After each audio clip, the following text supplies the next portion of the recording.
al-hadirin wal hadirat wal musyahidina wal musyahidat yang saya muliakan, yang saya hormati, yang saya cintai. Alhamdulillah Allah izinkan kita kembali sama-sama hadir di salah satu rumahnya ini, di Masjid Miftahul Jannah. Mudah-mudahan menjadi kunci kita masuk surga. Salawat dan salam kepada baginda Nabi alaihi salatu wassalam.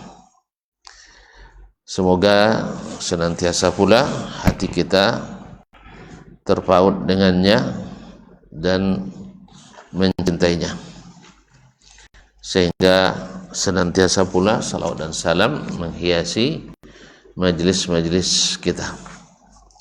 Mudah-mudahan di akhirat kita berbahagia mendapatkan syafaat dari Nabi kita Muhammad sallallahu alaihi wasallam. Baiklah, melanjutkan min adabis salaf fit ta'amuli ma'an nas. Di antara adab as-salafus salih dalam berinteraksi dengan sesama. Di antaranya adalah yub'iduna anfusahum an mawadhi'it tuham. Mereka menghindarkan atau menjauhkan diri dari tempat-tempat yang mencurigakan. Sebenarnya bukan hanya menyelamatkan diri sendiri, tapi juga menyelamatkan orang dari su'udzan, dari berburuk sangka. Jadi kita bisa saja mengatakan, biarin aja, mereka berdosa, kita tidak apa-apa. Tidak. Maksud mereka juga jangan sampai orang berdosa pula karena kita. Jangan sampai orang berdosa karena kita. Ini kan fi muntahal adab. Jadi bukan hanya ingin selamat sendiri, tapi juga menyelamatkan orang lain. Mari kita lihat. Diriwayatkan dari Ali ibn Husain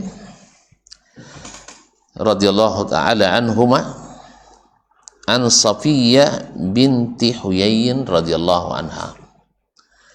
Diriwayatkan dari Ali bin Husain bin Ali bin Abi Talib radhiyallahu ta'ala anhu an Safiyyah binti Huyai, dari Safiyyah binti Huyai radhiyallahu anha, istri Nabi alaihi salatu wassalam. Qala atau qalat kana Nabi sallallahu alaihi wasallam mu'takifan. Safiyyah menceritakan, Safiyyah binti Huyai adalah istri Nabi dari Huyai ibn Akhtab al-Yahudi, masuk Islam dan dijadikan istri oleh Nabi alaihi salatu wassalam. Karena Nabi sallallahu alaihi wasallam mu'takifan, Nabi sallallahu alaihi wasallam i'tikaf. Di mana? I'tikaf di mana? Ya, masjid. Nah, Masjid Nabawi. Fa ataituhu azuruhu lailan fahaddatsuhu. Lalu saya datang mengunjunginya di waktu malam. Biasalah istri kalau suami tidak ada waktu malam kan rindu dia. Enggak ya? Belum tahu. Ya. Artinya dia datang mengunjungi Nabi sallallahu alaihi wasallam di waktu malam. Karena malam itu, di waktu malam kan cukup panjang waktunya. Dan orang pada sudah tidak ada. Orang tidur, ada yang tidur, ada yang. Tapi kalau datang waktu siang kan nampak orang. Nah, maka datang dia di waktu malam, yaitu waktu giliran Nabi SAW ke rumahnya. Karena istri Nabi ada berapa? 9. Istri Ustaz? Satu aja. Alhamdulillah. Ya, sesuai dengan rezeki masing-masing kan. Antum tidak akan bisa jadi Nabi. Berat jadi Nabi itu, sah? Mana berat jadi Nabi daripada jadi Ustaz? Berat jadi Nabi. Nabi itu Masya Allah, ya tidak boleh diam terhadap kemungkaran. Kalau kita lebih banyak diam enggak ya? Nah, Nabi enggak boleh. Makanya Nabi paling banyak dimusuhi orang, paling banyak dimusuhi dan dicela orang. Nah, jadi dia datang. Kenapa Nabi tidak pulang? Karena itikaf. Kalau keluar dari masjid batal itikaf, maka istrinya yang datang. Itu tanda dia sayang, sah? Kalau tidak sayang, tidak usah pulang katanya kan? Tidak usah dijenguk. Jika dia sayang, dia datang. Thumma qumtu li'anqalim. Setelah cukup lama berbincang dengan Nabi alaihissalam, berarti boleh berbincang dengan istri di waktu itikaf? Boleh kan? Alhamdulillah. Tahu dari mana bolehnya? Dari Nabi SAW. Nabi yang bolehkan. Yang tidak boleh adalah titik-titik. Nah, tapi kalau untuk berbincang, berkunjung dibolehkan, bercakap-cakap dibolehkan. Tsumma qumtu li'anqalim. Kemudian saya berdiri hendak pulang. Yang inqilab artinya pulang, kembali ke rumah. Berarti boleh istri hendak i'tikaf, suami i'tikaf? Boleh ya? Jadi bisa saja suami i'tikaf, istri tidak. Tapi kalau istri i'tikaf, suami tidak, boleh enggak? Hah? Wih, tidak ada yang punya istri nampaknya. Kalau istri i'tikaf dan sunat, wajib izin suami, karena berkhidmat pada suami lebih afdal daripada i'tikaf. Kadang-kadang ini yang tidak terbaca oleh para istri. Enak aja dia bisa i'tikaf, hendaknya katanya kan itu.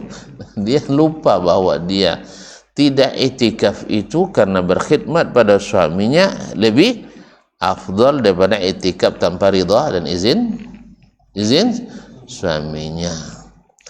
Jadi kalau memang cari pahala, ibu-ibu itu sebenarnya tidak begitu dia, tapi karena sebenarnya bukan ikut ingin cari pahala, ingin dapat tren pula, sah?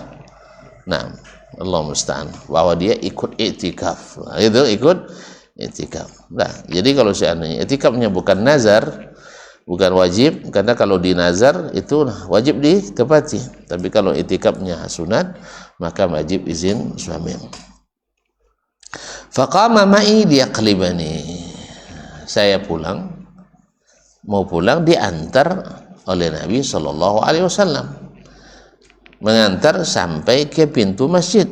Boleh kan? Hah? Kan tidak keluar masjid dia, ngantar sampai ke pintu masjid.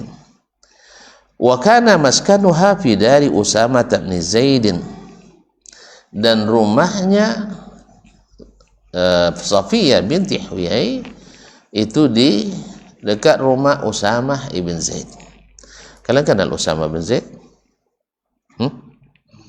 Usamah bin Zaid? Tidak kenal? Anaknya Zaid bin Harithah. Zaid bin Harithah siapa? Anak angkat Nabi alaihissalatu wassalam. Anak angkat Nabi sallallahu alaihi wasallam. Dan Usamah digelar dengan Hibbu Rasulillah sallallahu alaihi wasallam, ibnu Hibbi Rasulillah, anak kesayangan Nabi, anak dari kesayangan Nabi sallallahu alaihi wasallam. Apa kelebihan Usamah? Ada yang tahu? Apa? Jadi panglima perang, masya Allah. Di umur masih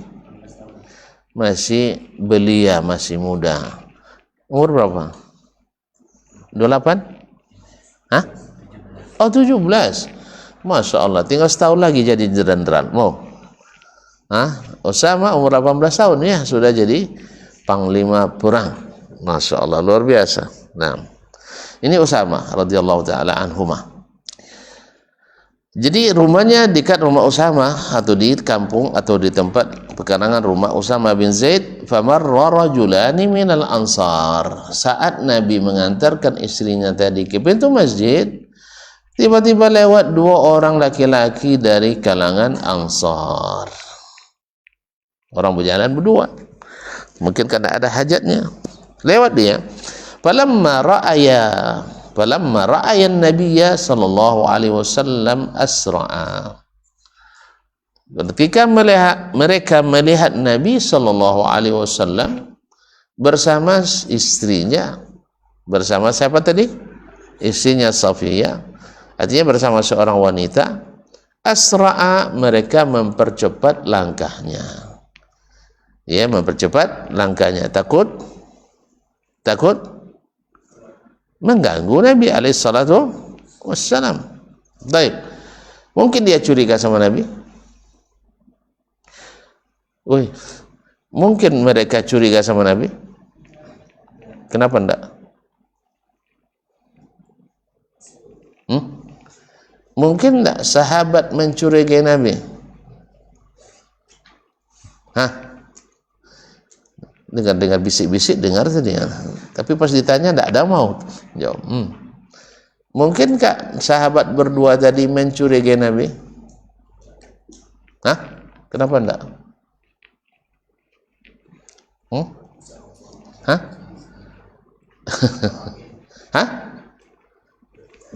Sebab kalau mereka curiga pada Nabi, kafir mereka. Boleh tak mencurigai Nabi? Mencurigai Nabi itu kufrun, keluar dari Islam. Paham tak? Meragukan Nabi SAW, mencurigai Nabi SAW adalah kekufuran. Nah, maka mereka tidak mungkin curiga seperti ini, dijelaskan oleh Al-Munawi dalam Faidul Qadir, kemudian Imam An-Nawawi dalam Syarah Sahih Muslim. Jadi tidak mungkin mereka curiga pada Nabi SAW. Makanya Nabi ketika memanggil mereka nanti di dalam hadis ini, dia tidak mengatakan curiga, cuman takut. Nah, itu aja, takut nanti syaitan bikin masalah. Falamma ra'aya Nabi asra'a faqala Nabi sallallahu alaihi wasallam ala rislikuma ay ala haynatikuma fil masyi. Jangan tergesa-gesa. Jalannya seperti biasa. Taib. Fama huna syai'un takrahanihi. Tidak ada sesuatu yang mesti kalian tidak suka di sini. Inna Safiyatu bintu Huyai.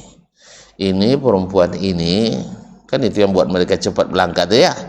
Yang perempuan ini Safiyah bintu Huyai. Dan sahabat tahu tak Safiyah bintu Huyai? Tahulah siapa dia? Ummul Mukminin, istri Nabi alaihi salatu wassalam. Nabi bersama istrinya perlu dicurigai? Ya enggak. Faqala subhanallah ya Rasulullah. Maha suci Allah ya Rasulullah, kami tidak curiga. Ta'ajuban min zalik. Wa kabura alaihima, dan ini menjadi beban berat bagi mereka. Disangka mereka curiga pada Nabi alaihi salatu wassalam. Nah, itu tafsiran mereka. Qala, Nabi katakan, inna syaitana yajri minal insani majrad dam. Sesungguhnya syaitan itu mengalir melalui jalan melalui jalannya darah. Melalui darah kita dia jalan ke dalam. Kalau sampai melalui darah di mana pusatnya? Darah di mana pusatnya? Di mana? Di jantung. Asanta, di jantung. Tahu enggak berapa liter jantung kita memompa darah setiap hari? 5? Berapa? 5 liter. Antum dah mati lama Ustaz. Kalau 5 liter antum kekurangan darah, leukemia antum. Perlu alat bantu. Berapa liter dalam sehari? Darah dipompa oleh jantung kita. Boleh bilang 5, kalau 5 dah mati dia.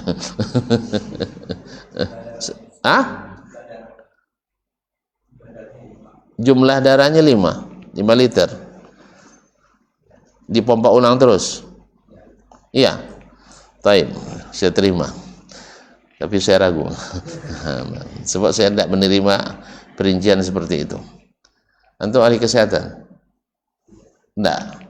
Kata-kata sama, seimbang ya. Baik, kita tanya nanti. Darah itu menurut para ahli yang dipompahkan oleh jantung setiap hari hanya 85.000 cc. 85.000 cc. Kalau sempat dibayar, ya kalau sempat darah itu kita bayar, berapa bayarannya 1 cc? 1000 cc. Yang pernah transfusi darah. Itu bukan harga darah, darah tidak boleh dijual. Hanya harga administrasinya, harga pencatat, harga petugas, harga untuk menyimpan, harga untuk alat memindahkan dan seterusnya. Tahu tak? 1000 cc tidak kurang dari 1 juta Ustaz ya? 1 juta. Berarti kalau tuan-tuan perlu transfusi darah 85.000, berarti satu hari perlu berapa juta? 85 juta. Siapa yang ayahnya gajinya 85 juta sehari? Nunjuklah biar saya tahu. Ini proposal mau diedarkan ini. Hah? Siapa yang ayahnya gaji 85 juta sehari? Tidak ada ya? Ini tidak ada yang ngaku. 85 juta. Andai pun gaji pendapatan kita 80 juta sehari tidak cukup untuk bayar itu. Sebab anggota keluarga ada istri, ada anak, sah. Oleh sebab itu banyak-banyak bersyukur pada Allah Subhanahu wa taala. Nah, syaitan melalui aliran darah, dan darah puncanya di jantung. Jantung itu adalah yang memerintah tubuh kita. Sah? Nah, maka inna syaitan min al insani majrad dam wa inni khasyitu ay yaqzifa fi qulubikum syarran. Saya khawatir, sekarang kalian tidak curiga karena kalian tahu curiga pada Nabi tidak boleh. Cuman karena syaitan nanti ungkit terus timbul was-was. Timbul was-was keraguan. Awak ada bersuci rasanya batal, sah? Awak sudah bersuci rasanya belum membasuh tangan, padahal sudah sapu kepala dan telinga. Ada yang was-was? Nah, bahaya kalau kena was-was. Jangan sampai was-was. Ini juga nanti awak sudah tenang dengan Nabi alaihissalam, tiba-tiba datang keraguan. Benar tak semalam nama istrinya? Kan itu ya? Benar semalam sama istrinya? Kalau betul istrinya, pasti dia kenalkan sama kita, sah? Ini karena dia tidak jelaskan, jangan-jangan ada perempuan lah itu dah mulai syaitan. Maka Nabi panggil dia supaya jangan sampai ditimpa oleh fitnah itu. Sebab kalau sempat dikenal fitnah itu dan sampai pada mencurigai Nabi alaihissalam, bisa membuat dia keluar dari Islam. Syaitan tu halus mainnya, tapi kasar hasilnya. Ya dia hanya tidak apa-apa kan, cuma curiga kan biasa, karena Nabi juga manusia biasa kan gitu ya enggak. Akhirnya jatuh dia pada sesuatu yang sangat besar dosanya, itu keluar dari Islam. Atau jangan-jangan nanti itu oleh Nabi ini dah nampak deh kan. Gitu kan. Yang cerita lagi Nabi cerita nanti tentang ghadul basar, tentang khalwat tidak boleh, tentang itu. Jangan cerita Nabi, kami dah nampak semalamnya kan itu padahal itu dari syaitan. Nah, ini juga menjadi contoh bagi kita bila kita dalam situasi dan kondisi semisal ya, lalu ada orang yang dikhawatirkan mencurigai kita, harus dijelaskan. Misal saya nyetir ya, tiba-tiba ada yang lihat pengurus di sini, di samping saya anak gadis, tidak pakai cadar pula, cantik pula. Kalau tengok dah mungkin anak Ustaz Dasman, sah? Ya, kalian tak tahu. Kok tidak mungkin anak saya? Mungkin nenek saya cantik dulu barangkali, sah? Kok nengok saya aja kalian? Sah? Dikira apa? Ada yang kemungkinan curiga. Jangan-jangan bawa mahasiswi UIN dia kan, atau mahasiswi IMSA dan sebagainya. Mulai curiga orang. Nah, kalau ada kemungkinan itu ada, ya kata panggil aja. Ini adalah cucu saya misalnya kan, atau keponakan saya. Nah, kalau kamu nikah cepat melamar, kan gitu kan, mumpung dia belum dilamar orang misal. Daripada dia hanyut dengan kecurigaan, besok setiap ceramah Ustaz Asman terbayang mah dia tuh ya gitu loh Ustaz ni bawa gadi pun tak nampak gitu kan. Paham? Nah, jadi kalau kita dalam kondisi yang seperti itu, maka boleh kita, atau mesti, bahkan mesti kita jelaskan. Paham saya? Makanya saya pernah kadang nak tinggal di tempat ATM misalnya, atau nak belanja di tempat elektronik, tapi di sampingnya ada karaoke. Akhirnya saya tidak mau mampir, biarlah tempat lain aja. Padahal tempat lain jauh, harus mutar lagi. Biarlah mutar daripada nanti saya diputar. Nampak semua orang mobil saya parkir di situ. Ustaz parkir di karaoke. Padahal singgah sebentar aja di ATM. Yang nengok enggak nanya dulu kan. Kalau andainya dia telepon, Ustaz lagi di mana? Kan senang menjawabnya kan. Oh, saya di toko elektronik. Dekat mana? Di sini. Oh ya, patutlah parkir dekat. Kalau tadi dia tidak akan nanya ya, apalagi kalau nengok orang yang memang cari-cari kesalahan kita. Oh, seperti orang munafikin dulu memanfaatkan keterlambatan Ummul Mukminin Aisyah bersama Utsman ibn subhanallah, Utsman bin siapa? Safwan bin Mu'attal. Nah, radhiyallahu ta'ala, Safwan bin Mu'attal. Hanya menjadi isu yang membuat Nabi dan keluarganya menderita. Bahkan masyarakat Madinah, kaum mukminin juga ikut merasakan getirnya fitnah itu. Qala al-Munawi rahimahullah, qala al-Ghazali, berkata Imam Ghazali rahimahullah, fanzur kaifa asfaqa ala dinihima faharasahuma. Cobalah kalian lihat bagaimana Nabi sallallahu alaihi wasallam menjaga agama kedua sahabat tadi. Menjaga agama kedua sahabat tadi, mengkhawatirkan jangan-jangan gara-gara itu rusak sehingga dia jaga.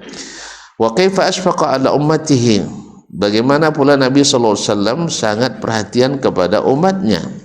Fa'allahum tariqat at-taharruz min al-fituham hatta la yatasahal al-alimul wari' al-ma'ruf bid-din fi ahwalihi. Bagaimana dia tunjukkan cara untuk menghindarkan diri dari hal-hal yang mencurigakan, supaya seorang alim, seorang yang wara, seorang yang dikenal dengan istiqamah beragama dalam segala keadaannya, dia tidak boleh menganggap ringan masalah ini, sehingga dia katakan misalnya misli la yudhannu bihi illa khairan.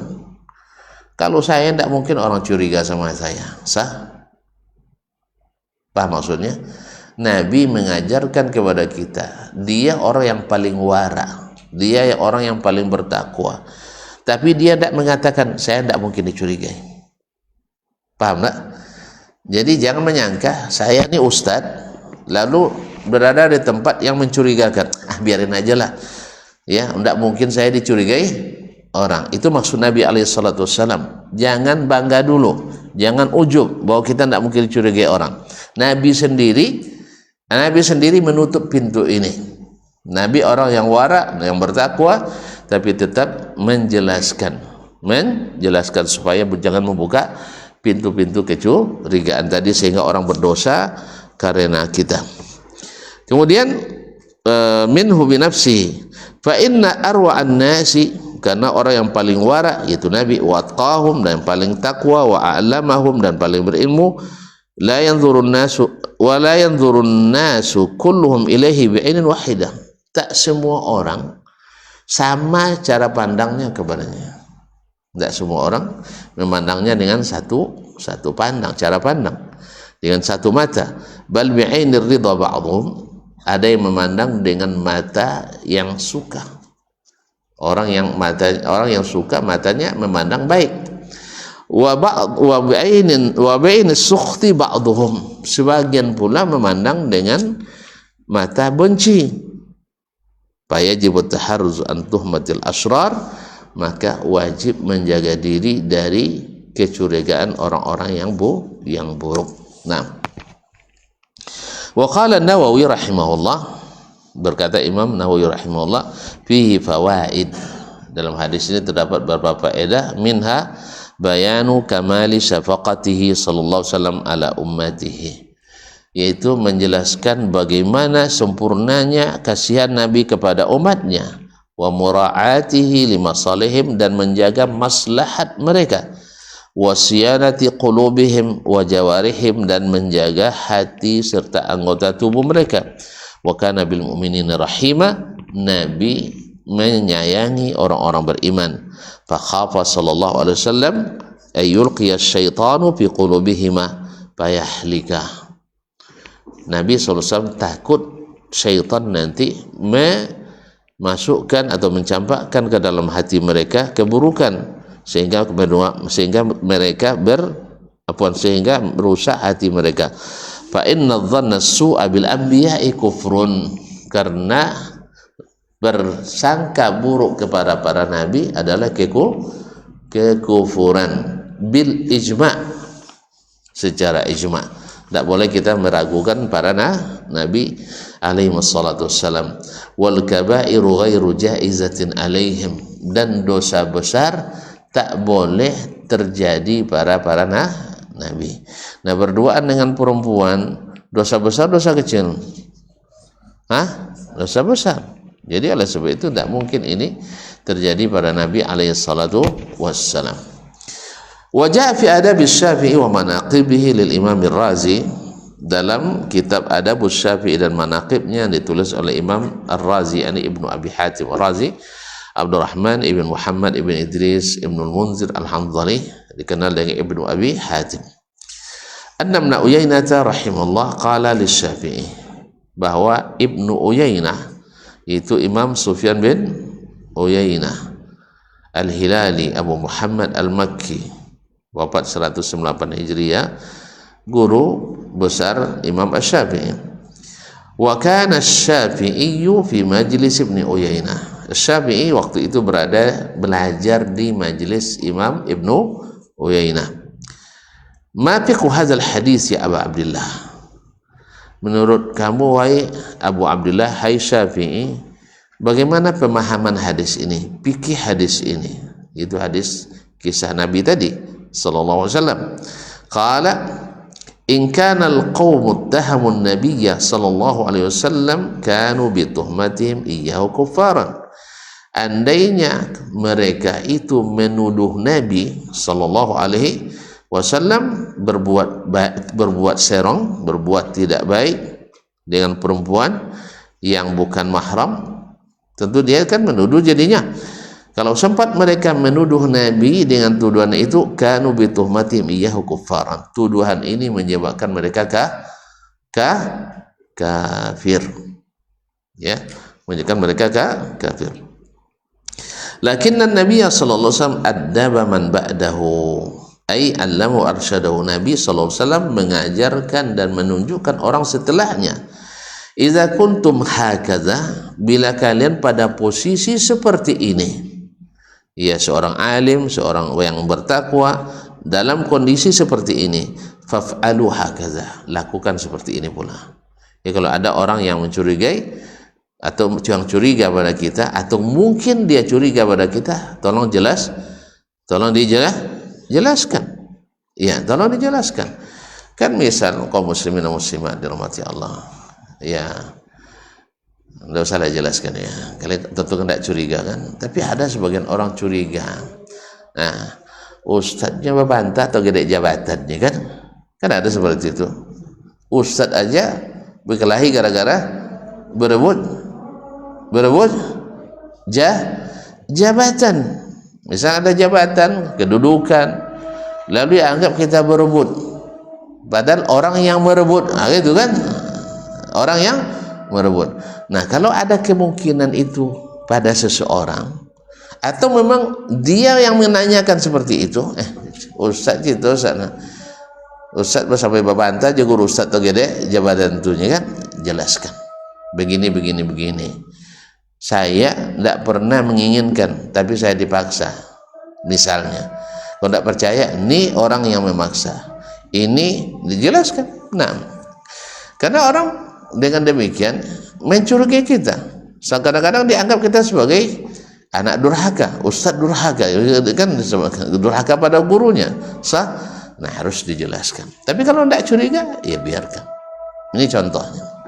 Ma'asyil kiram dirahmati Allah SWT. Jadi kata Imam Syafi'i rahimahullah, Nabi ingin mengajarkan kalau kalian dalam kondisi seperti itu, lakukan seperti ini. Hatta la yudhanna bikum dhannusu, supaya tidak disangka buruk kepada kalian oleh orang-orang yang menyangka buruk. La anna Nabiya sallallahu alaihi wasallam yuttaham, bukan karena Nabi sallallahu alaihi wasallam tertuduh, enggak. Orang asal tidak menuduh Nabi, wa huwa aminullahi fi ardihi. Sebab Nabi adalah orang kepercayaan Allah di permukaan bumi, tidak mungkin tertuduh. Faqala Ibnu Uyainah, lalu berkata Ibnu Uyainah mendengar jawaban Imam Syafi'i, jazakallahu khairan ya Aba Abdillah, semoga Allah membalasmu dengan kebaikan. Ma yaji'una minka illa kullu ma nuhibbuhu, semua yang datang darimu selalu yang kami senangi. Artinya tafsiran Imam Syafi'i terhadap hadis itu benar-benar tepat pada sasaran yang diinginkan oleh gurunya Ibnu Uyainah rahmatullahi alaihimah. Baik, azan dulu.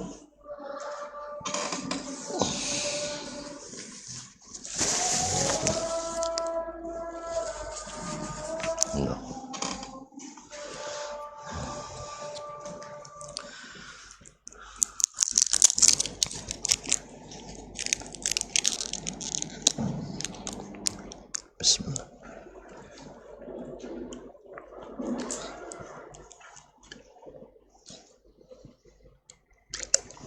Alhamdulillah.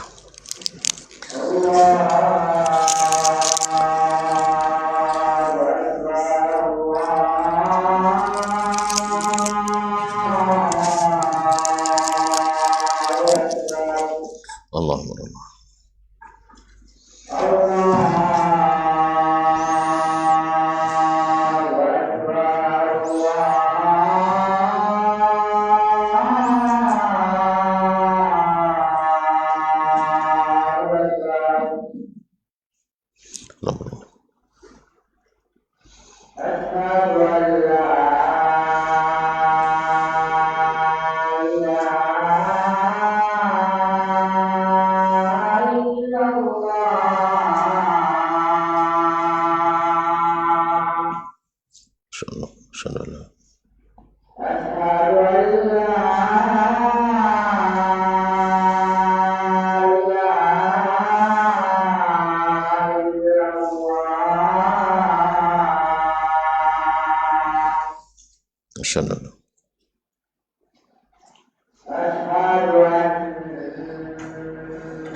Assalamualaikum.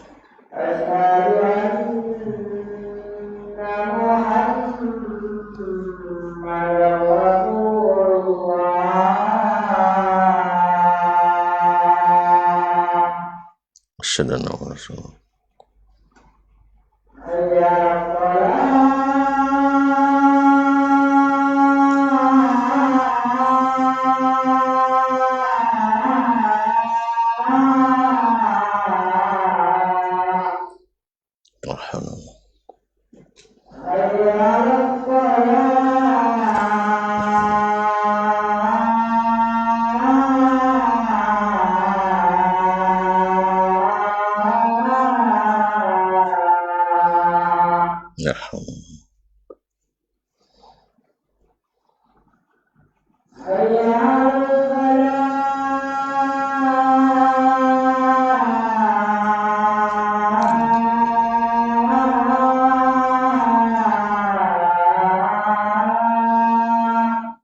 La haula wala quwwata.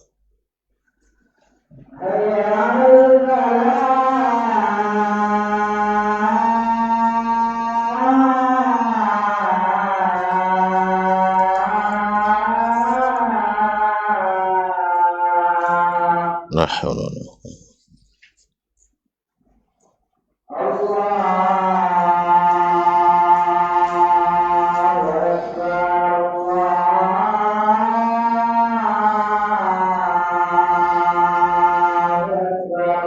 Allahu akbar.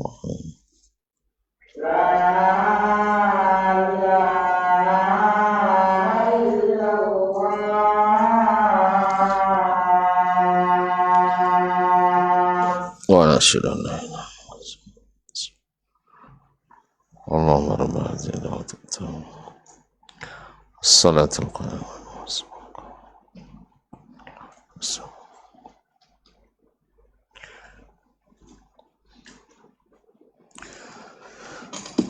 Baik, ma'asyar kiram yang dirahmati Allah SWT, menunggu iqamat, kita lanjutkan. Wa zakar Ibnu Hajar wa qala rawal Hakim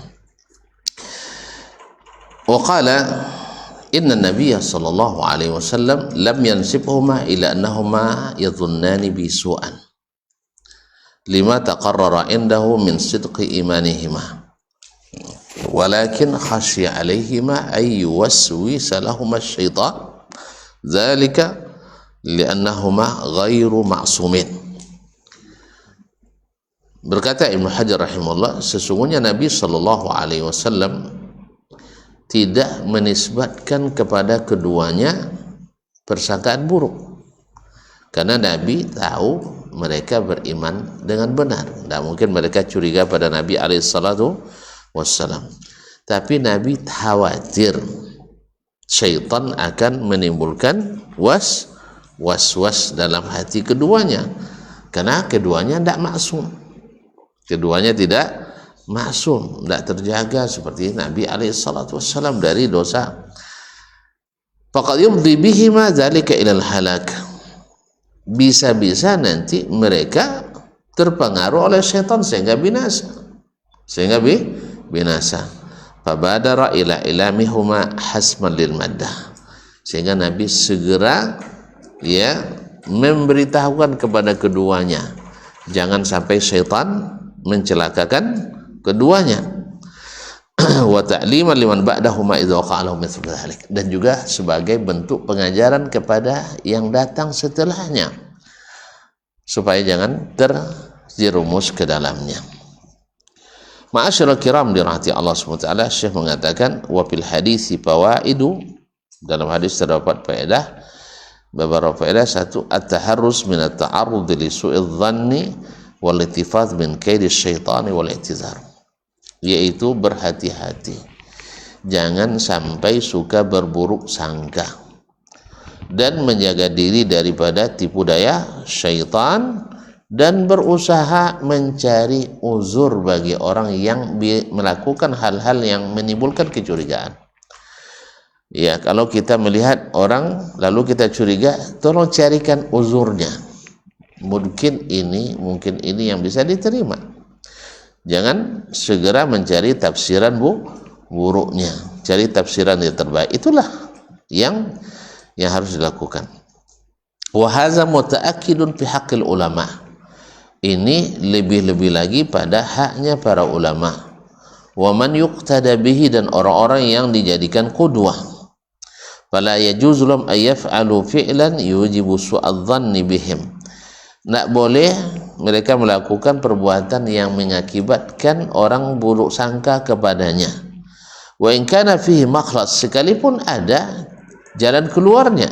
Lianna dzalika sababun ila idlal intifa' bi ilmihim, sebab ini akan membuat terhentinya manfaat dari ilmu mereka. Jadi seorang alim juga jangan sampai melakukan hal-hal yang karenanya orang tidak mau mengambil manfaat dari ilmu dan amal mereka. Wa min thamma qala ba'dul ulama, dari situ ulama mengatakan yanbaghi lil hakimi ay yubayyana lil mahkumi alaihi wajhal hukmi idza kana khafiyan nafyan lit tuhmah. Sebaiknya seorang hakim menjelaskan kepada orang yang dihukum apa sebabnya hukum itu dijatuhkan. Apabila tidak jelas sebabnya oleh orang lain, supaya apa? Nafyan lit tuhmah, supaya tidak dicurigai. Wa min huna yadhharu khata' man yatadhahhar bi madhahir as-su' wa ya'tazir bi annahu yujarribu zalika ala nafsihi. Di sini kita paham salahnya orang yang berpura-pura berbuat salah, ya, atau sengaja berbuat salah dengan alasan saya nak mencoba-coba. Nak mencoba berbuat ini. Enggak. Wa qala Umar bin Khattab radhiyallahu taala anhu man aqama nafsahu maqamat Tuhan fala yalumanna man asa'adhanna bihi. Siapa yang menjatuhkan diri atau berdiri di tempat yang membuat orang curiga, jangan mencela orang yang buruk sangka kepadanya. Jangan mencela orang yang buruk sangka kepadanya, karena Anda yang melakukannya. Naqalahu Az-Zahabi bi manaqib Umar. Wa marra radhiyallahu bi rajulin yukallimu imra'atan ala zahri at-tariq. Umar waktu berjalan dapatkan seorang laki-laki di penghujung jalan itu berbicara dengan seorang perempuan. Ya, mungkin tempatnya tidak tempat yang mencurigakan, laki-laki dan seorang perempuan. Fa'alahu bid-darrah, lalu dia cambuki laki-laki itu. Apa sebab? Naam. Fa'alahu bil-ay rama ayadribahu bi. Dia sudah belum dicambuknya, dia sudah mengangkat cambuknya untuk mencambuki orang itu. Faqala ya mahya Amirul Mukminin. Kenapa Amirul Mukminin? Innaha imraati, ini istri saya. Ini istri saya. Nah, mungkin dia cari tempat yang romantis kan, di tempat di ujung jalan, di luar kampung mungkin ya. Iya, dia punya tempat yang barangkali dia tidak menyangka akan dilihat orang. Faqala innaha laysa biyanabi, ini bukan orang asing, tapi dia istri saya sendiri. Faqala fahal haitsu la yarakan nas, kenapa kamu tidak di tempat yang tak terlihat? Berarti ada gerakan-gerakan yang tak patut ditengok orang, ya, walaupun istri sendiri. Makanya jangan mentang-mentang istri nanti peluk manja pula depan orang ramai, tidak boleh. Ya, kan ada sebagian memamerkan keharmonisan rumah tangganya sehingga terlihat romantis, disuting pula kadang-kadang. Walaupun halal bagi antum, tapi bagi orang yang melihat, bagi dia halal apa enggak? Halal, tapi membuat orang lain menderita. Kan tidak membuat orang lain menderita. Apalagi yang sedang bermasalah dengan istrinya, awak mana sebenarnya? Antum memang halal antum melakukannya, tapi memperlihat kepada orang tidak halal. Makanya Umar katakan, kenapa kau lakukan di tempat terbuka? Harusnya kau lakukan di tempat yang tidak terlihat oleh orang lain, di rumah atau di macam-macam lah, di tempat yang tidak terlihat oleh orang. Ya, karena bicara dengan istri, masa dipanggil tepi jalan, tidak bagus. Nah, ini saga Umar hampir mencambuki dia. Umar melakukan itu karena dia Amirul Mukminin, dia sebagai kepala negara dan kepala pemerintahan waktu itu. Ma'asyiral kiram dirahmati Allah Subhanahu wa taala. Nah, kenapa harus menghindari hal tersebut? Juga seperti yang disebutkan di awal tadi, untuk di hadis Nabi tadi, menghindarkan orang lain dari dosa, dan menyelamatkan kita dari tuhmah, menyelamatkan kita dari tuduhan yang tidak benar atau sangkaan buruk. Seperti yang terjadi dilakukan oleh Imam Al-A'mash. Al-A'mash ini orangnya tahu A'mash enggak? Matanya rabun agak mengecil. Yaqudul Mughirah, dia membimbing Mughirah bin Abdurrahman, seorang ahli hadis juga. Al-A'mash ini kan ahli hadis besar, ulama hadis besar, salah satu dari 6 tabi'in yang menjadi perpusaran sanad di masa tabi'in. Ya, ada 6 orang yang menjadi perpusaran sanad ya di masa tabi'in. Salah satunya adalah Al-A'mash Sulaiman bin Mahran Al-Kahili. Dan bersamanya ada Al-Mughirah bin Abdurrahman. Ini juga seorang yang buta. Satu rabun satu buta. Yang berabun membimbing yang buta. Paham tak? Terbayang tuh? Nah, akhirnya ila Ibrahim menuju majlis guru mereka Ibrahim. Siapa Ibrahim? Ibrahim ibn Yazid An-Nakhai, seorang ahli hadis dan fikih di Kufah. Ya, Ibrahim An-Nakhai seorang tabi'in, masyhur itu kalau disebut Ibrahim dalam buku-buku fikih dan buku-buku hadis, itu pasti maksudnya adalah Ibrahim An-Nakhai. Yaitu wabihi qala Ibrahim, wabihi afta Ibrahim, wara'a Ibrahim, maknanya adalah Ibrahim An-Nakhai kalau dalam buku fikih. Nah, mereka berdua berjalan menuju majlis Syekh Ibrahim An-Nakhai di Kufah. Jadi yang membimbing A'mash juga rabun, yang dibimbing Mughirah juga buta. Falamma intaha ila azqatil Kufah sahabihimus sibyan. Tatkala mereka sampai ke gang di sebuah gang di kota Kufah, sahabi sibyan, anak-anak pada berteriak mengolok-olok mereka, ainaini baina tsnaini, dua mata dibagi dua. Macam mana ya? Juga tak begitu paham apa terjemahan bahasa kitanya. Ainaini baina tsnaini, dua mata dibagi dua. Itu mata cik dua. Kita lebih kurang. Jadi dicemooh sama anak-anak tu. Fakana ba'da zalikal A'mash idza intaha ila al-azqa khala'an Mughirah. Setelah itu, karena selalu diolok-olok sama anak-anak, akhirnya Al-A'mash, akhirnya setiap sampai di pintu gang, di awal gang itu, di mulut gang, dia berpisah dari Mughirah supaya tidak jadi bahan olok-olokan lagi. Si buta dengan si rabun gitu ya. Lebih kurang. Akhirnya dia berpisah. Qala, lalu dia berkata, Mughirah berkata, faqala lahul A'mash, ya, nu'jar wa yathamun. Saya tidak mau, kita berpahala, tapi mereka berdosa. Faqala bal naslamu wa yaslamun. Tapi kita ingin kita selamat dari olok-olokan, mereka selamat dari dosa. Jelas? Jadi biarlah berpisah kita di sini. Biar kita berpisah di sini. Ini ada juga kasusnya betul-betul. Jadi teman saya berteman dengan orang yang tak suka sama saya. Yang tak suka sama saya ini karena takut pula sama temannya yang lain. Paham tak? Saya teman akrab sama orang ini. Yang tak suka sama saya berteman akrab pula sama teman akrab saya. Tapi kalau diketahui oleh orang lain dia berteman sama teman saya, bahaya. Akhirnya apa? Sampai di pintu gerbang, akhi, kita berpisah di sini. Kenapa? Nanti dilihat oleh teman-teman saya. Saya berteman dengan temannya Dasman. Paham? Paham tak? Nah, ini model gini nih.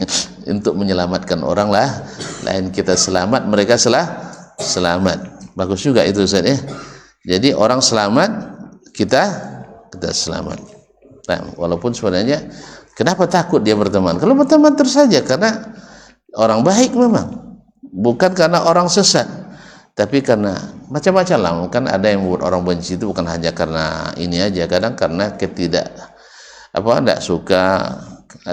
Ada modelnya, seseorang marah sama seseorang, lalu dia ikut marah pula sama saya karena saya berteman dengan orang yang dia marahi itu. Kalau mau berteman dengan saya, marah pula sama dia, payah pula. Saya tidak pandai dah. Saya sering dimarahin orang karena tidak pandai marah. Paham Pak Haji? Jadi di rumah itu berunding dengan saudara-saudara, semuanya marah kecuali saya. Akhirnya saya dimarahin, kenapa tidak marah? La ilaha illallah. Nah, jadi begitu juga. Kalau mau berteman dengan saya, musuhi saya. Oh, saya tidak bisa, saya bilang.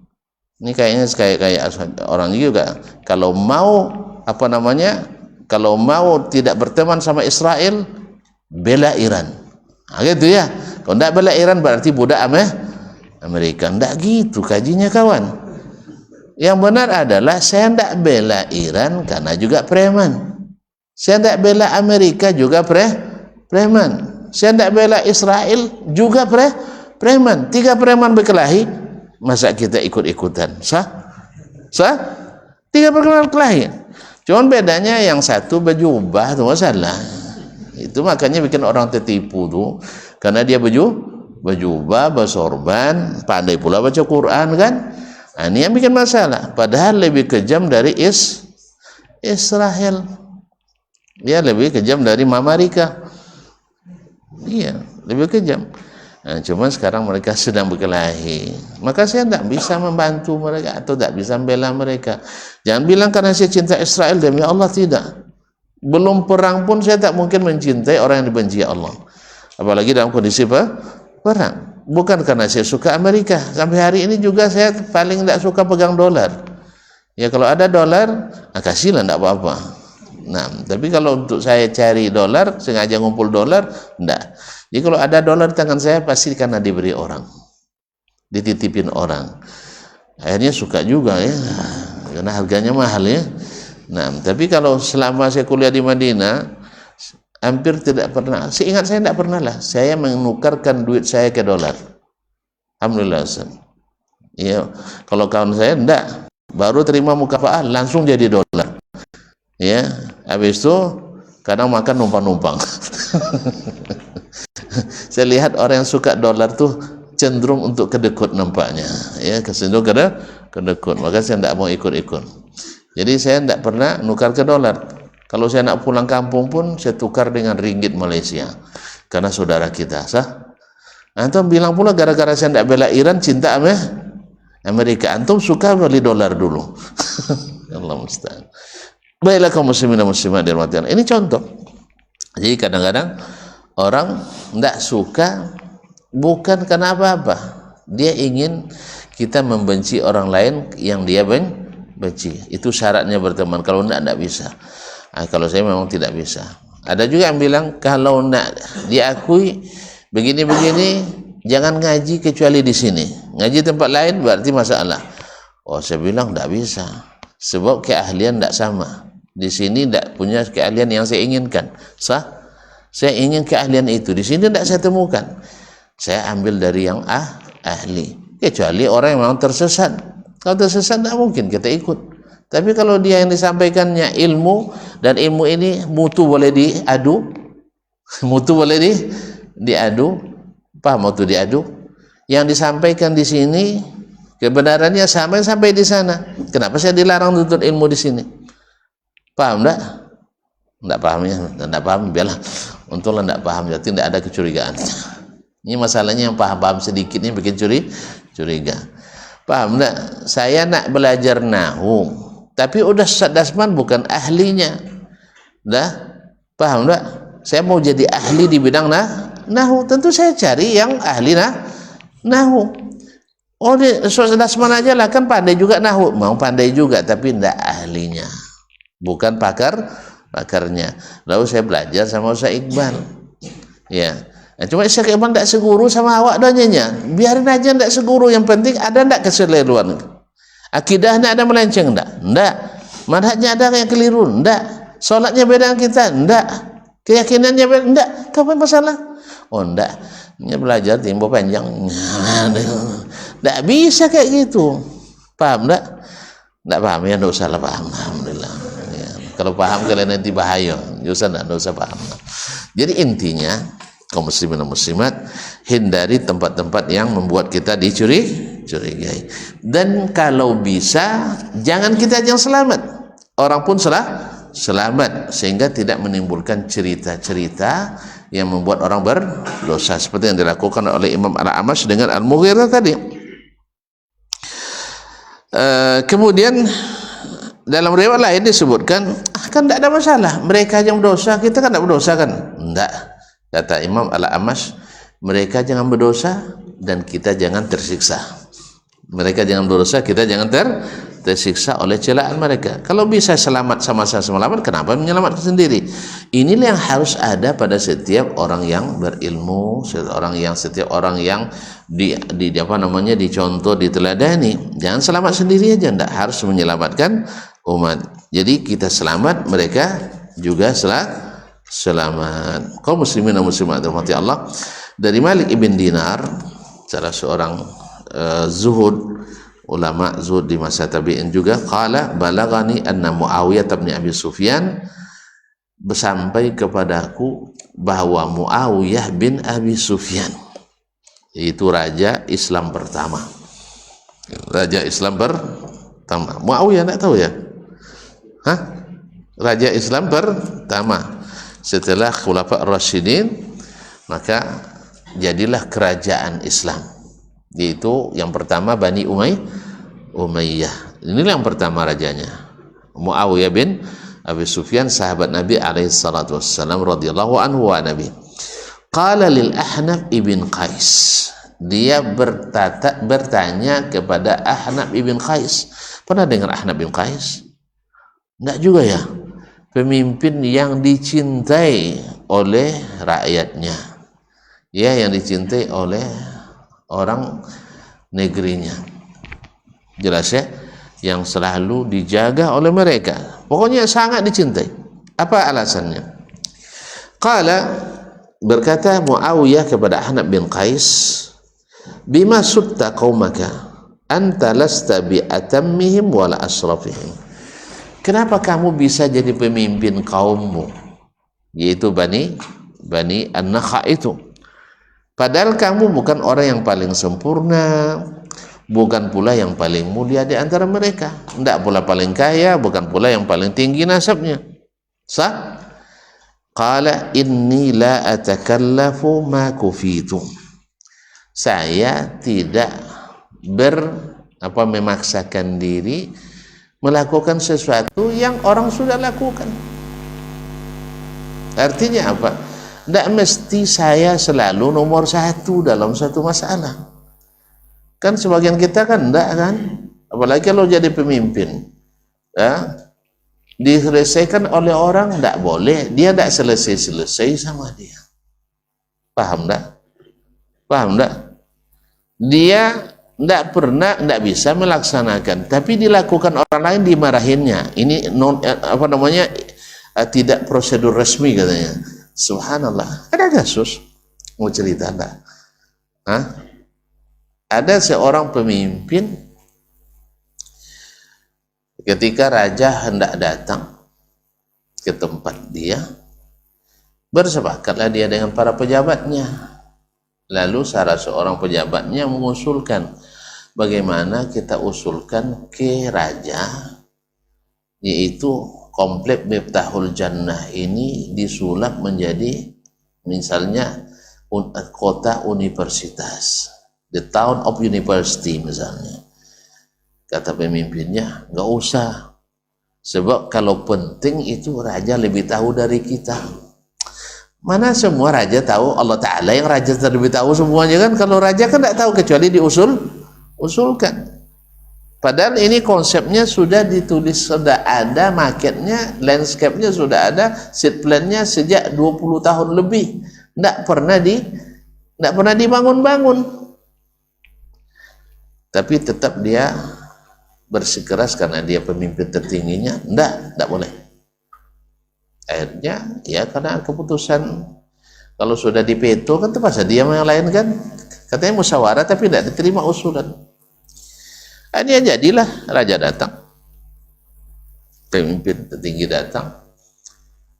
Memang seperti jadwal awal itu pakai jubir atau yang bicara orang-orang tertentu saja. Tapi setelah selesai, raja sendiri yang buat keputusan. Sekarang yang berbicara bebas, itu bukan melalui juru bicara resmi. Akhirnya yang tadi mengusulkan, yang usulannya tidak diterima oleh pimpinan dia, sekarang kan bermumpung di depan raja, ayo dia usulkan. Alhamdulillah sang raja mengatakan luar biasa, kecihanya, Gitu kan?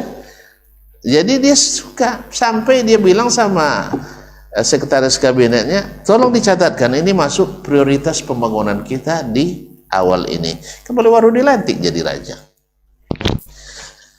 Alhamdulillah setuju Ustaz. Tapi sang pimpinan marah. Pimpinan marah. Pekerjaan terjadi tapi sang pimpinan marah, kenapa melangkahi saya? Paham tak? Yang begini mungkin tidak dicintai oleh rakyatnya. Tidak. Ahnaf bin Qais tidak punya akhlak seperti ini. Kalau ada yang berprestasi, walaupun tidak melalui jalur dia, dalam bahasa kita bukan di bypass, tidak lewat pimpinan dengan, lalu dia kerjakan dan jadi tidak buruk hasilnya, bagus hasilnya, dia tak perkarakan. Kayaknya payah jadi pemimpin kayak gini ya. Sah? Susah kan? Kita ingin nama kita kan? Kita tanda tangan kita kan? Makanya Tuhan tidak jadi seperti Ahnaf bin Qais. Tidak akan jadi seperti Ahnaf bin Qais radhiyallahu taala anhu. Dia katakan, saya tidak memaksakan diri pada sesuatu yang sudah orang laksanakan. Untuk apa lagi? Sudah cukup. Tidak mesti saya yang tanda tangan prestasi semuanya. Sah? Tidak mesti saya yang melaksanakan menjadi pimpro semuanya. Capek kita. Mereka kalau saya berikan juga dalam dakwah ini, saya terus terang, ya dakwah tidak mesti saya yang berhasil. Kalau di sini misalnya orang berdakwah selesai, alhamdulillah. Makanya saya katakan, ayo bangun sekolah, bangun pendidikan, bangun lembaga dakwah, bangun sosial, semuanya. Walaupun konsep saya punya, tapi laksanakan orang lain, bagus sekali. Mengurangi kerja kita. Oh Ustaz, kok Ustaz jadi pembina terus? Nah, antum jadi pembina, tidak ada masalah. Sah? Ustaz jadi ketua? Enggak, antum jadi ketua, ambil. Tidak ada masalah. Makanya seperti kata Dr. Hanmi, bokojo jambu apalagi bantinya. Paham enggak? Bekerja saja mau kita. Kadang tanpa gaji kan, apalagi berhenti. Tidak bergaji, udah berhenti. Nah, mana lebih senang berhenti apa bekerja? Woi, mana lebih bokojo atau istirahat? Enak lagi istirahat, sah? Kita tidak perlu banyak mikir-mikir lagi. Nah, jadi oleh sebab itu kadang-kadang kan orang ingin bahwa harus saya. Nah, Ahnaf itu nggak ada pada dia, walaupun dia pemimpin tertinggi. Kalau tuan-tuan ingin seperti beliau, jangan paksakan diri pada sesuatu yang jangan paksakan diri pada sesuatu yang orang lain sudah lakukan. Jangan dipaksakan. Atau sesuatu yang tidak boleh kita kerjakan, jangan dipaksakan. Wala udayyi'u ma ulitu, tapi saya juga tidak akan menyia-nyiakan apapun pekerjaan yang diserahkan kepada saya. Harus sampai tuntas, harus sampai selesai. Walau anna an-nasa karihu syurbal ma ta'imtuhu, sampai-sampai andai ini berandai-andai ini, orang tidak suka minum air, saya tidak akan minum pula. Ada tuh orang yang tidak suka minum. Wih, ada orang yang tak suka minum air? Jawablah. Ada orang yang tak suka minum? Tidak ada. Pasti semua orang suka minum. Tapi andainya rakyat saya tidak mau minum, saya tidak akan minum. Paham tak? Tidak paham, paham. Artinya penderitaanmu adalah penderitaanku, kebahagiaanmu adalah, andainya kalian bahagia tanpa minum, saya siap tidak minum. Andainya kebahagiaan kalian tidak makan, saya siap tidak makan. Dia yang lebih dulu menderita dibanding rakyatnya. Itu kalau gitu ada yang bahagia enggak? Ada yang tidak suka? Ada yang tidak suka? Ada juga nampaknya, dikasih MBG tidak suka juga. Dulu remo sering karena kurang makan, sekarang dikasih makan demo juga. Nah, bagaimana lagi caranya ya? Hah? Enggak apa? Enggak bagus. Tapi kan ada DGN-nya, Dewan Gizi Nasionalnya, pelaksanaannya. Maklumlah masih merangkak, masih tidak pengodan. Itu dia jatuh di biasa lah. Hah? Negara lain gitu juga? Oh, anggaran yang terganggu, saya tidak tahu itu. Contohnya apa? Hah? Nasi uduk. Infrastruktur. Saya tengok jalan tambah bagus dia di Kota Pekanbaru. Enggak juga tuh bersyukur sama Pak Wali Kota. Tentulah, tapi lebih baik dari sebelumnya, sah. Coba tengok jalan dari licin-licin tuh. Laporkan aja yang belum. Di mana yang belum? Nanti kita sampaikan. Labersa, foto kirim ke Iqbal. Dah, oke, insya Allah. Nggak juga nak kirim lagi terus. Nah, insya Allah. Jadi kaum muslimin dan muslim, saya tahu anggaran yang terganggu, termasuk gaji kami ditunda. Sah, biasa nah. Sesekali menderita. Dah, nah, masalah kira mungkin gaji beliau juga banyak yang dikurangi, pendapatan beliau banyak dikurangi, bukan kita aja. Tentulah dikurangi dikit aja dan mulai marah. Terus kita batal aja MBG-nya. Terus yang tepatnya gimana?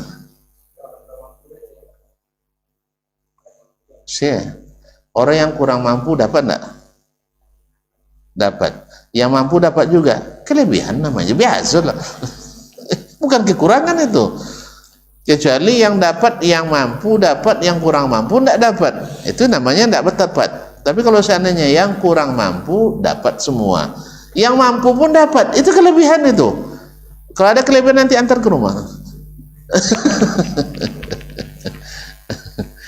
Mungkin terjadi, mungkin begini-begini ya. Saya melihat, wallahu a'lam ya, dicari kepuasan semua tak akan terjadi. Kecuali malaikat Jibril yang ngaturnya. Tapi kalau masih Pak Jibril masih jangan harap. Tapi kan mohon maaf ya, dulu sering orang mengatakan kurang gizi, anak-anak tidak dapat makan. Nah, sekarang diupayakan untuk cari makan. Tentulah kalau nak makan tentu dikurangi baju, sah, biasalah dikurangi rekreasi. Bukan kan sekarang kan dikurangi, misalnya wisuda tak boleh mewah-mewah, sah. Mau tidak perlu mewah, nikah seharusnya juga tidak mewah-mewah. Ini tidak kita paksakan, kadang nikah seharusnya dengan biaya 20 juta dah bagus, tapi kadang 3 kali 20 juta. Untuk apa? Pelaminannya harus serba mewah, sah. Kemudian belum lagi papan-papan bunga, masya Allah, sepanjang jalan itu. Untuk apa? Saya usulkan papan bunga itu ambil mentahnya, masuk dalam amplop. Mana tahu kalau saya nikah lagi misalnya ini belum pasti. Tentu dah mulai curiga ya. Mana tahu kan itu kan, mana tahu. Ya kalau nak menghargai saya, tolong jangan kirim papan bunga. Harganya saja masuk amplop. Saya yakin tak banyak yang berbuat. Karena apa? Di situ tidak ada rianya. Di bunga ada rianya. Tertulis itu keluarga besar Dasman Yahya Ma'ali. Besok dipoto sama yang punya hajat. Pas undangan saya masuk, diperiksa filenya, ada enggak kirim papan bunga Ustaz dulu? Kalau ada kirim papan bunga, kalau enggak amplop 2.000 rupiah. jadi mohon maaf, termasuk juga sampai kepada ucapan selamat berduka cita. Untuk apa tuan-tuan? Ya, menambah riak lagi. Bisa menambah riak kepada yang ini, yang mendapat musibah. Coba tengok, ayah saya meninggal penuh papan bunga, sah, mukai ujub, sah, manfaatnya nggak ada. Riak juga bagi yang ngirim. Lo gimana caranya? Ambil mentahnya, masukkan ke dalam amplop. Ketika salaman sama yang dapat musibah, tempelkan itu, lebih berkesan. So, lumayan 500 kali 5.000, 500.000 kali 5.000, bang hitunglah, 500.000 kali 5.000, 250 juta bang. Kaya orang tua kalau gitu. Mudah-mudahan cepat mati mak kita lagi ya. Banyak dapat. Demikian juga nikah. Orang takut nikah itu karena itu, rugi kan? Tapi kalau sempat dapat, masya Allah, dia nikah dengan biaya 25 juta, dapat pula sumbangan 50 juta. Ingat lagi nikah lagi. Allah Ustaz. Baik. Jadi doakan aja ya. Atau mau dibatalkan atau mau diperbaiki? Alhamdulillah. Berarti secara prinsip setuju ya. Ya, sama-sama kita doakan. Ya akhi, untuk milih presiden jadi kita nggak tepat sasaran masih. Antum harapkan pula MBG tepat sasaran. Tapi nusaddid wa nuqarib, kata Nabi SAW, berusaha menepati, mendekati. Itu aja. Kalau nak 100% nampaknya Allahumma musta'an. Ya. Antum ambil bagian aja lah situ. Enggak mau banyak suatnya. Ya nah, kita enggak usah. Nah, doakan aja. Kalau antum punya konsep yang lebih bagus, sampaikan. Mudah-mudahan bisa diperbaiki. Wallahu ta'ala. Mungkin dalam skala kecil penyelenggara SPPG namanya. SPPG-nya ya mungkin antum kenal dengan orang dan sebagainya. Tapi kalau memang ke aturan masalahnya, tentu ke dewan lagi. Sah? Karena secara nasional, atau ke DGN-nya, Dewan Gizi Nasional. Tapi mereka tetap bukan malaikat. Walhamdulillah. Dan baru memulai. Orang baru mulai sama dulu ketika bank-bank syariah mulai di negeri ini. Cito syariatnya Ustaznya Bezo Bismillahirrahmanirrahim ini. Iya, kalau non syariah kan tidak pakai Bismillah akadnya, yang syariah pakai Bismillah. Itu Bezonya Ustaznya tidak sebenarnya. Tidak, mohon maaf salah tuan-tuan. Yang bank syariah walaupun masih ada unsur ribanya, tapi niat mereka meninggalkan riba sebenarnya. Tapi belum paham bahwa itu termasuk riba. Sedangkan bank konvensional sengaja aku makan riba. Beda ndak orang temakan ndak sengaja dengan yang sengaja? Beda nggak? Jawablah yang sejujurnya. Nah, bedalah yang berusaha meninggalkan dengan yang berusaha bertahan, tentu tidak sama. Yang kedua, orang yang namanya barang baru mulai berjalan, tentu sering jatuh bangun. Kalau kita beri dia semangat, mudah-mudahan semakin hebat. Tapi jatuh tahu emangnya bantil jalannya, angkat tahu ya nak sampai, tidak akan maju-maju. Makanya kita dukung. Ya, tadilah saya katakan, saya tidak ngerti ini, saya bantu dengan doa. Mana tahu doa saya mustajab pula kan? Mana tahu? Nah, anak kami ini yang jadi guru-guru ngajarkan anak ekonomi syariat yang benar.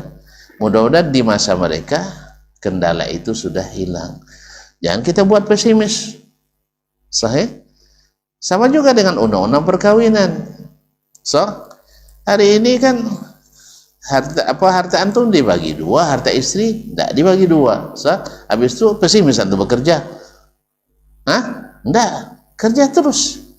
Karena kalau dapat 1 juta bagi dua kan 500.000. Kalau dapat 20 juta, 10 juta antum dapat. Bukan membuat kita pesimis, buat kita optimis. Makin banyak kita ini kan undang-undang kita kan menzalimi kaum laki-laki banyak. Karena memang dibuat oleh konsepnya oleh perempuan. Nggak tahu antum ya. PP nomor 10 tuh siapa yang buat dulu? Nggak tahu ya. Arahan Butin Soeharto dulu. Untuk mengikat Pak Soeharto pertama dan para PNS nih. Dibuat wajib izin istri pertama. Kan itu kan? Kemudian harta gono gini. Apa makna gono gini? Bila suami yang meninggal, harta suami dibagi dua. setengah untuk istri, setengah jadi warisan. Tapi sebaliknya bila istri yang meninggal, tidak dibagi lah. Nah, kan konsep zalim itu. Katanya meniru kompilasi hukum Mesir. Di hukum Mesir tidak macam gitu. Yang dimaksud dengan harta bersama itu bukan harta setelah akad nikah. Maksudnya adalah istri bekerja, suami berusaha, lalu harta mereka dilebur, dari situ infak atau nafkah rumah tangga. Itu yang dimaksud dengan harta kono gini. Bukan seperti yang dibuat di Indonesia. Indonesia definisinya lain. Harta kono gini adalah sejak menikah harta suami milik istri. Itulah banyak suami menangis di Indonesia. Ini banyak suami menangis. Dah puas berusaha beli mobil karena sayang istri atas nama istri. Sah? Beli kebun sawit atas nama istri. Sah? Beli sandal bikin nama istri. Gaji juga baru terima kasih istri. Bagian terima kasih. Terima gaji kasih istri. Akhirnya semuanya istri yang ngatur. Pas bercerai, itulah terjadi. Ada uang abang disayang, tak ada uang abang melayang. Itulah. Akhirnya suami jadi miskin setelah cerai. Padahal dia yang berkeringat dulu. Biasa saja istri bilang, abang mah habiskan aja setelah naik ke rumah saya nih. Kan abang juga makan katanya. Ya cerita perempuan, tahulah tuan-tuan. 3 alasan kita, 30 alasan dia menjawabnya. Sah? Makanya jangan bawa istri berdebat, kalah kita. Jangan bawa istri bergulat, kalah juga kita. Diajak berdebat, dia punya bahan lebih banyak. Dia ajak bergulat, serba salah kita. Kalah, dicemooh orang. Mah istri aja tidak lawan katanya kan. Kalau sempat menang, kena cemooh juga. Itulah jelas bini diajak pula kelahi. Nah, jadi memang ujung-ujungnya kalau mau damai, segera minta maaf sama istri. Dan pandai-pandailah menyenangkan istri. Tapi jangan berikan semua sama istri. Paham tak? Istri tidak mesti tahu berapa penghasilan suami. Tapi istri wajib dinafkahi oleh suami. Kalau gaji antum 10 juta sehari, jangan bakhil sama dia, kasih dia 9 juta. Kan untuk anak-anak kita juga. Kan menabung 1 juta sehari kan banyak tuh. Sebulan dah 30 juta tabungan kita. Makan kan sama istri kita, sah? Karena dibelanja 9 juta tadi, beli rokok, astagfirullah rokok. Bagi yang merokok ini. Udah tahu ada yang merokok. Kan semuanya belanja sama dia kan? Sah? Kita dapat 10 juta sehari kasih 9 juta sama dia. Ini mantuk belanja kita. Tentu dia tidak minta belanja lagi. Masa 9 juta sehari minta belanja lagi kan? Tidak mungkin kan? Pergi jalan suruh aja dia yang bayar. Pokoknya 1 juta itu aman tuh. Sah? 1 juta tabungan sehari banyak enggak? Alhamdulillah. Itu kalau dapat 10 juta sehari. Kalau 10 ribu sehari? Iya kasih 9 ribu ke dia. Sah? Kita nabung 1.000 sehari. Sah? 1.000 dolar sehari kan banyak kan? Taib. Ini yang membuat Ahnaf bin Qais rahimahullah ta'ala menjadi orang yang dicintai, dihormati oleh orang-orangnya. Kenapa? Dia tidak memaksakan diri untuk selalu di depan atau selalu atas nama dia. Yang kedua, sangat mencintai yang mereka senangi dan menyukai apa yang mereka inginkan. Dan itulah yang membuat dia berhasil, dan itu pula yang membuat kebanyakan kita, pemimpin kita gagal. Ya dia nak senang dulu, bikin MBG, cari untung dulu. Ini kata antum bukan kata saya nih, saya tidak tahu nih. Jadi sehingga sering tidak tepat sasaran. Masih ada kroni-kroni sah. Kalau pandak banyak apanya, banyak dapat bagian unitnya. Kalau enggak, payah dapatnya. Barangkali ini tafsiran saya saja. Hah? Gimana? Sudah ada juga. Inna lillahi wa inna ilaihi raji'un. Untung ada masuk ya. Alhamdulillah. Doakan aja semoga tidak banyak. Nah, terima kasih dan mohon maaf. Ya, kesimpulannya jangan masuk tempat-tempat yang mencurigakan. Dan kalau ada kita hindari, kita selamatkan orang lain dan diri kita daripadanya. Wallahu ta'ala alam wa sallallahu ala nabiyyina Muhammadin wa sallam wa subhanakallah bihamdik asyhadu an la ilaha illa anta astaghfiruka wa atubu ilaik. Wassalamualaikum warahmatullahi wabarakatuh.